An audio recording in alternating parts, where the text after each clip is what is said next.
don't think they're good for children. I think they're pretty neat. That's what I do in my spare time. I don't like the idea of them staying there pumping money into them.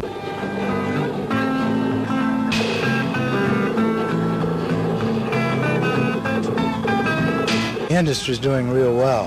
Now how well the children are doing, I don't know. We love them. The children love them. My grandchildren have them. I don't know. I guess it's our lungs just keep them off the street and there's some places they can, be supervised somewhat.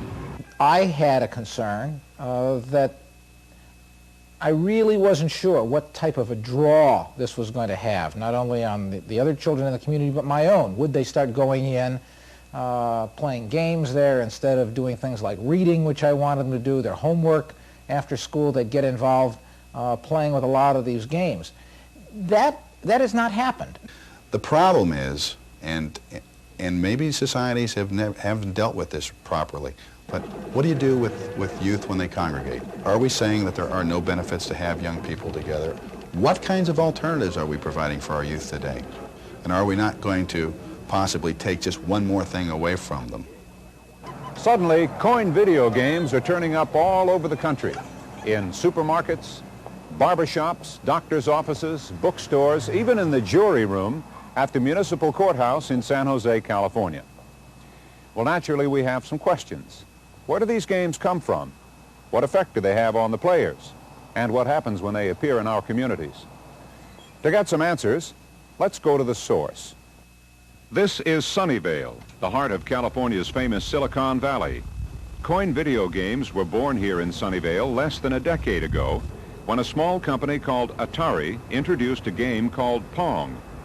Don Osborne is currently vice president of Atari's Coin Video Games division. The microprocessor is a computer, and it's this computer technology that has been developed in conjunction with the video screen that really makes it special and very different. This is what gives intelligence to the product, and this is what we think young people are responding to. They have now a recreation forum and an entertainment forum that is allowing them in an interactive way to deal with an intelligent kind of thing.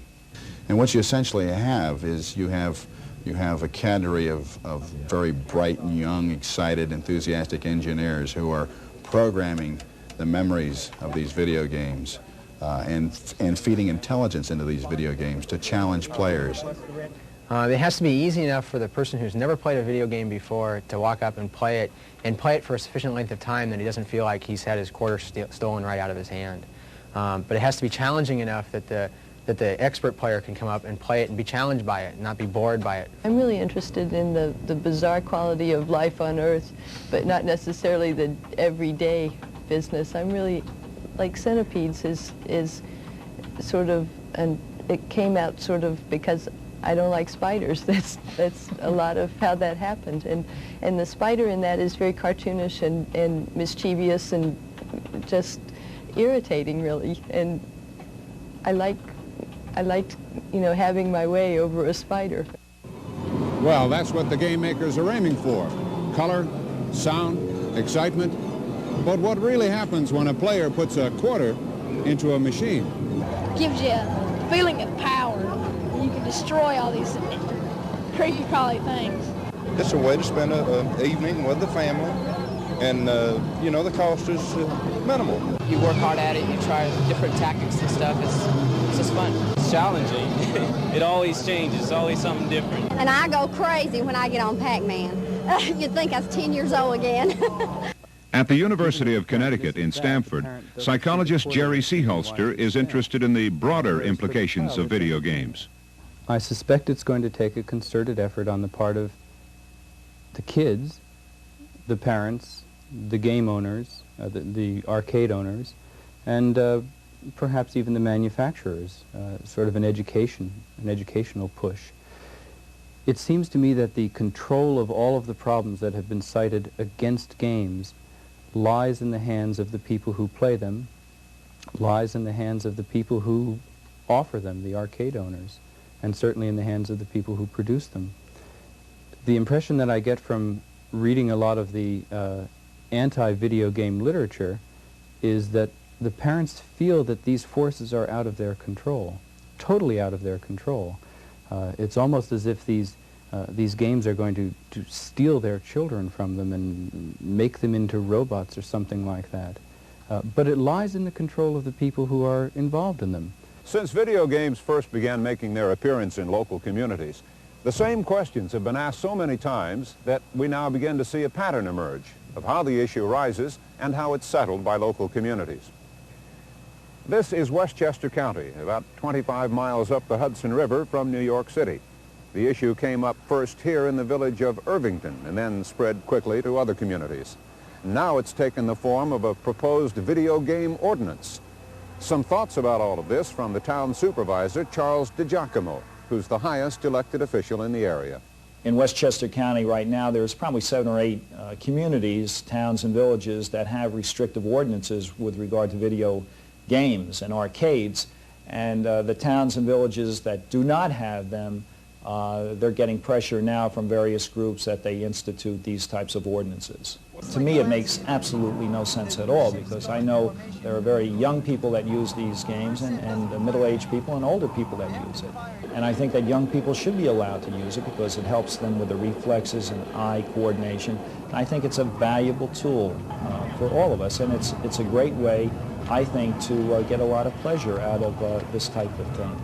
And I don't think that it should be restricted. There's nothing wrong with video games per se. I'd like to see more concern on the part of the places that have the machines in terms of not operating them perhaps during school hours. If there is proper supervision and concern on the part of the people that own the establishment, it seems to alleviate the problems greatly. Like many families, the Harans of Westchester County, New York, have had to take a close look at the coin video game issue. I think parents also have a role to know where their kids are, to see what they're doing, to see who they're with. So I think that parental aspect of it also has to be taken into account. I really like to see the games in these places because I think that our kids have so little to do, especially in the suburbs. Our kids have nothing. They have no place to go. You have to drive your kids everywhere. Everything costs money. The movies are going up. Roller skating is going up. Bowling is going up. So it's kind of nice to have a place where they can go and play you know, some games and only spend a couple of dollars. I don't want to see any more restrictions than just what's moderate and just what's good. Amusement arcades account for part of the video game marketplace, but the fact is, at least 80% of all the machines in the country are in places like this. Benny Settembre's Pizza Parlor, Route 9A, Croton-on-Hudson, New York. Kids that do come here, they know it's well supervised. They know that they can't hang out here. And they know that they're not going to bother any other kids here. They know they're not going to take anybody for their money. I have such a good relationship with them. They, if they're short for a slice, no problem. I do sponsor 4 or 5 softball teams. I take care of soccer teams. I take care of the town. The money that I do make from the machines adds to whatever I have to make here to stay here in business. I would resent them taking them away from me, and I think it would cause me to not to want to do anything with the town. As a trustee in a town outside Chicago, David Rubin confronted coin video games as a parent and as a town official.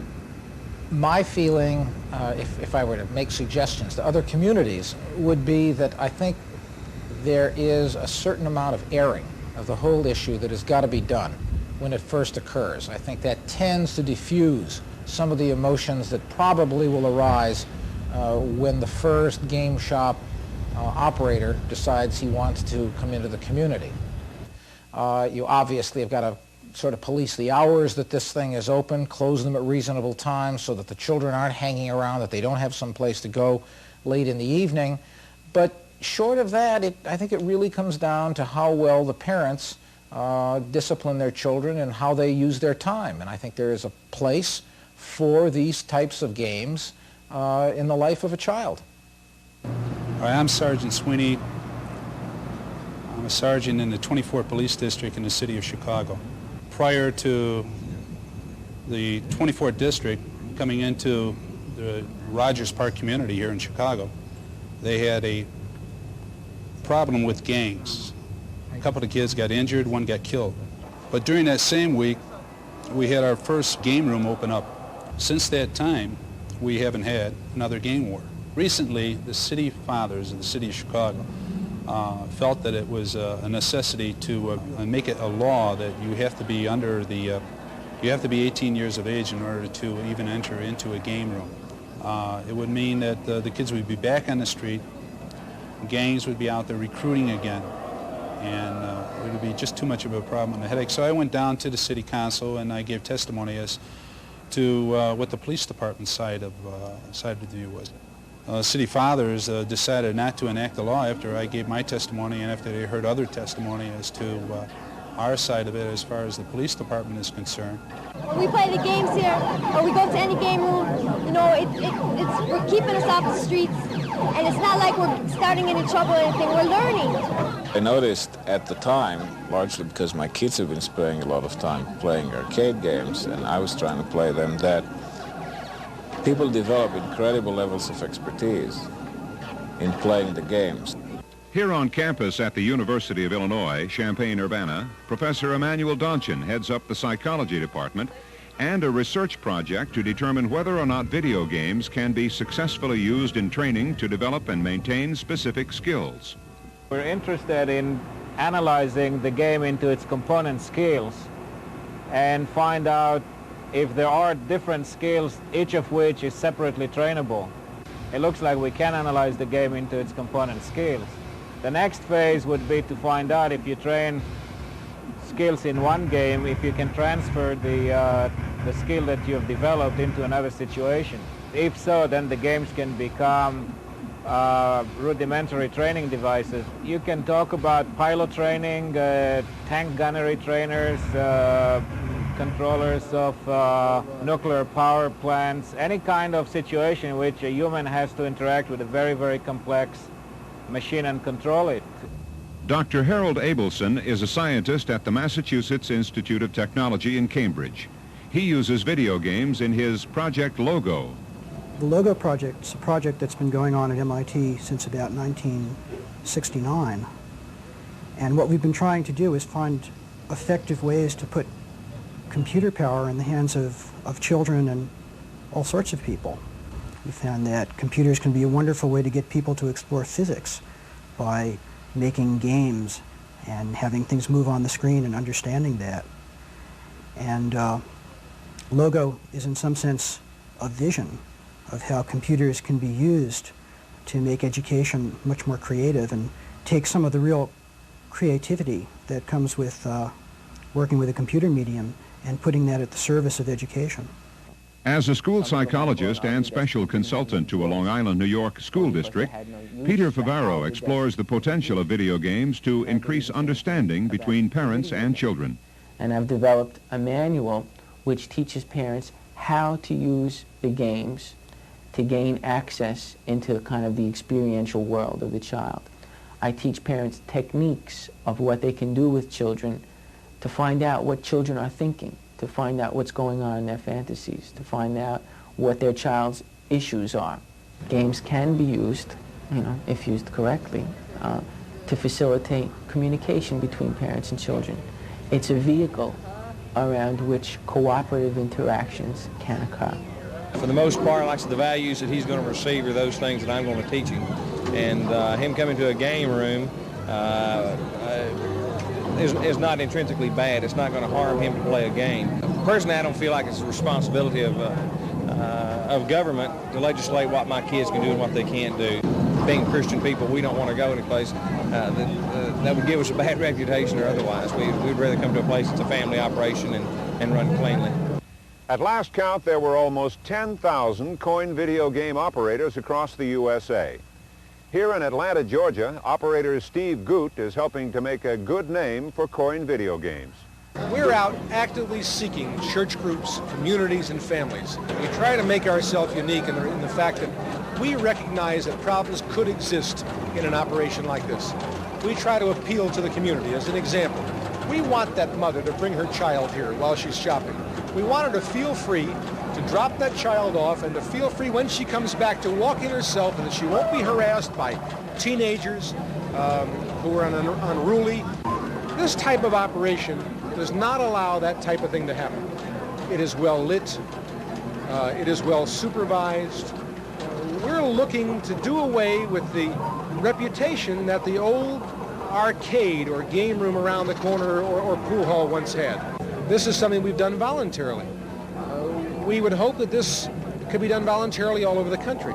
It's very important that we govern our own industry. As a manufacturer, we're going to communities. We're working with different agencies, and we're sitting down with people across the table, and we're rolling up our sleeves, and we're saying, what are the alternatives that we can together forge into some sort of an agreement, some sort of compromise position to really allow us to not only coexist in the community together, but for our industry to have a real positive, beneficial effect in the community. We want to do that.